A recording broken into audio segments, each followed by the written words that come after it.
Bonjour et bienvenue pour ce nouveau page à page consacré à la seconde intégrale Venom et aux années 1991-1993 avant d'avoir sa série régulière et ses mini-séries, puisque dans les années 90 il y a eu une foultitude de mini-séries consacrées au personnage de Venom. Et bien Venom, il a fait de nombreuses apparitions dans les pages de la série principale Amazing Spider-Man. Une série dans laquelle, il est né tout simplement sous les traits de Todd McFarlane et des scénarios de David Michelinie. Après une première intégrale qui nous présentait les premières apparitions de ce personnage, vous pouvez maintenant à loisir découvrir la suite des aventures avec notamment, nous allons le voir, des épisodes signés par Monsieur Eric Larsen, par Monsieur Mark Bagley qui dessinait déjà Amazing Spider-Man au début des années 90, rendez-vous compte, et un certain Adam Kubert. Voilà le programme de ces numéros. Alors, il y a deux épisodes dans ce récit que vous retrouverez très bientôt dans l'omnibus Spider-Man par David Michelinie et Eric Larsen. Cet omnibus que vous voyez, sur lequel je mets mes doigts, regardez, hop hop hop, je fais comme si je faisais du piano, mais sans accords. C'est tout simplement l'omnibus qui va sortir chez Panini très bientôt, qui a été annoncé et qui est très attendu, puisque vous allez y retrouver les cultissimes épisodes de Eric Larsen qui prenait la suite de regardez comme c'est chouette, de Todd McFarlane, des épisodes cultissimes et fabuleux qu'on découvrira ensemble à l'occasion d'un page à page très prochainement, puisque la version française ressemblera à la version originale. Il y a deux épisodes, c'est tout simplement les deux épisodes dans lesquels apparaissent Venom. Donc n'ayez pas peur, si jamais vous prenez cette intégrale, et demain si vous prenez cet omnibus qui sortira chez Panini très bientôt, il n'y a que deux épisodes, comparé à la masse d'épisodes que vous avez là, c'est rien du tout. Venom 91-93, c'est parti avec des artistes de talent, David Michelinie, Howard Mackie et Peter David notamment au scénario, Mark Bagley, Eric Larsen, Adam Kubert, mais aussi Ron Lim par exemple, Aaron Lopestri, énormément de talent comme je vous le disais tout à l'heure. Superbe dessin de Mark Bagley ici, et une préface signée David Michelinie. Nous sommes sur l'épisode 346 de Amazing Spider-Man. Donc voilà un des deux épisodes que vous retrouverez là-dedans. Et on attaque avec Eric Larsen. Eric Larsen et sa version un petit peu déglinguée et déglingos. C'est pas un mot de boomer ça déjà. De Venom.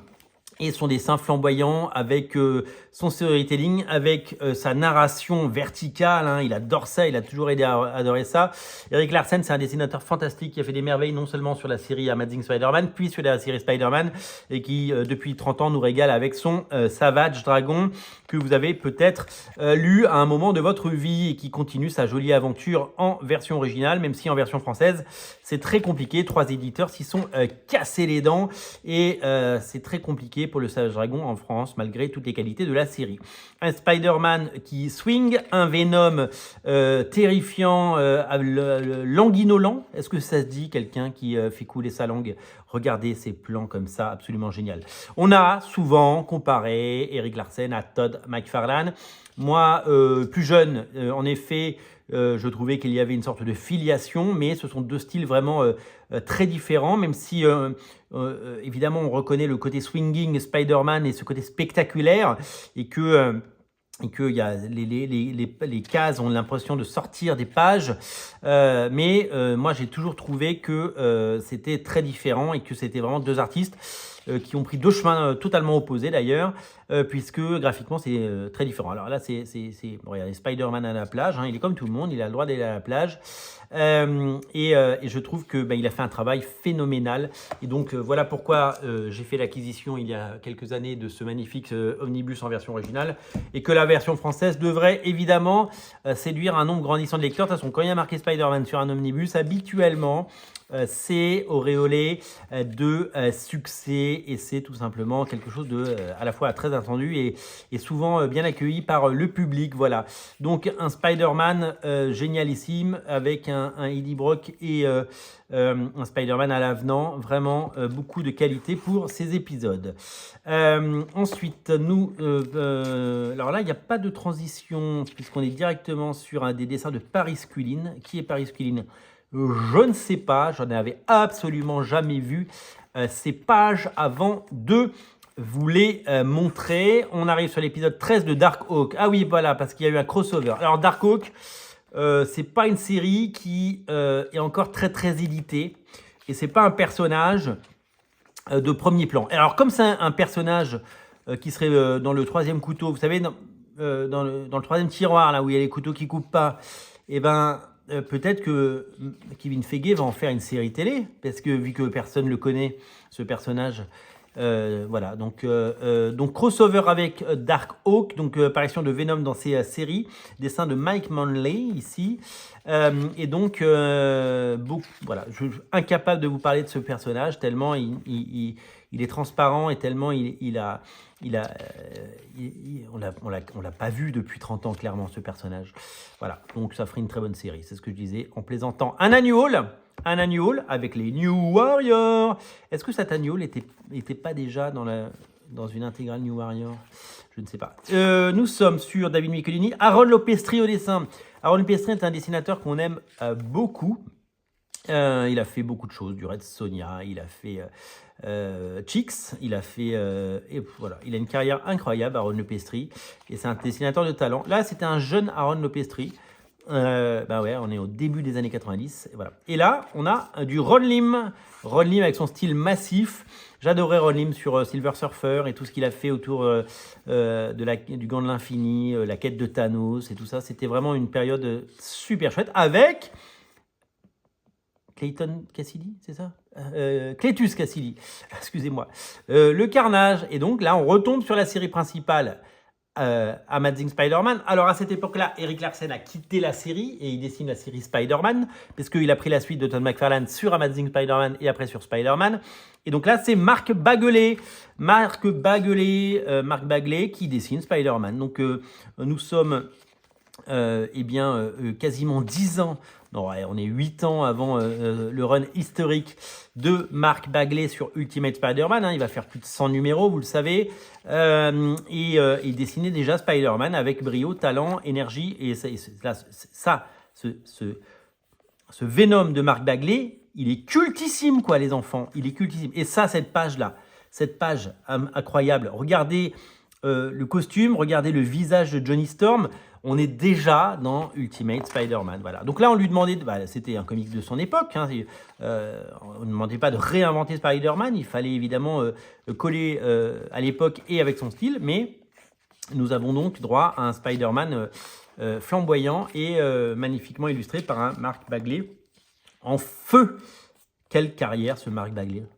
C'est quand même fou quand on y pense. Hein. Je veux dire, ça fait 40 ans qu'il nous fait rêver, ça fait 40 ans qu'il... tous les jours, il se met à sa table à dessin pour nous fournir voilà, on parlait souvent de cette époque. On est dans une époque où, malheureusement, il y a très très peu de dessinateurs qui font 12 numéros par mois. Mark Bagley continue de le faire parce qu'il fait partie des vieux de la vieille, tout simplement, quoi. Et donc, voilà. Alors là, on est sur un Spider-Man Special Edition. Donc, ils adorent les one-shots aux États-Unis. Ils adorent les one-shots. Ils adorent faire des annuals. Ils adorent faire des épisodes spéciaux. Ça permet de vendre plus, tout simplement, de faire un acte d'achat supplémentaire. Peter David au scénario et Jim Craig au dessin. Autant vous dire que je ne sais pas du tout à qui est Jim Craig.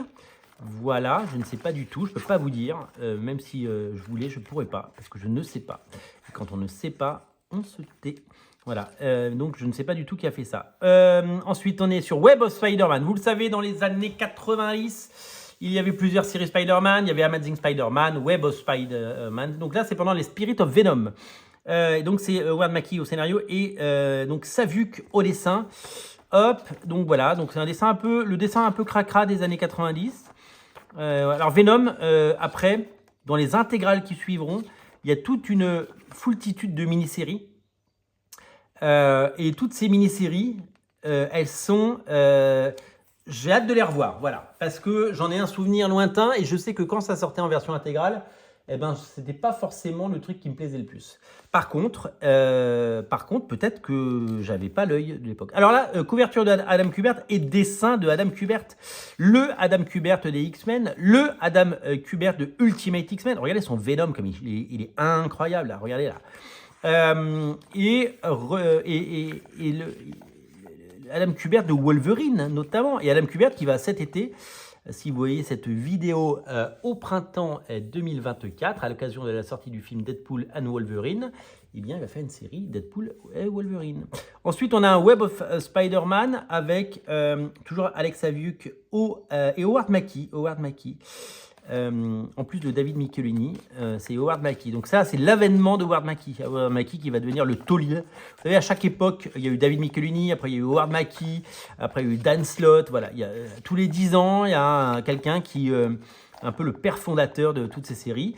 On est sur Spirit of Venom, c'est plus Spirit of Vengeance, numéro 6. Alors Spirit of Vengeance, c'est un crossover avec Venom de l'époque. Adam Kubert au dessin toujours. Je pensais qu'il n'avait fait qu'un numéro, il en a fait 2. Et c'est super chouette. Donc Adam Kubert, qui devait être super jeune à l'époque. Et aujourd'hui, donc du coup, il est moins jeune. Voilà.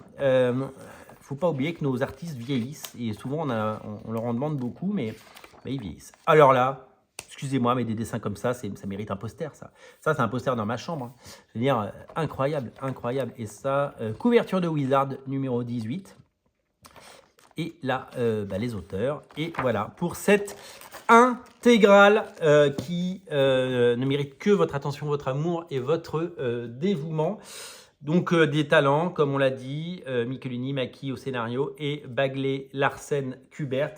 Honnêtement, c'est une intégrale de qualité et c'est une intégrale que je vous recommande. Voilà, c'est disponible absolument partout.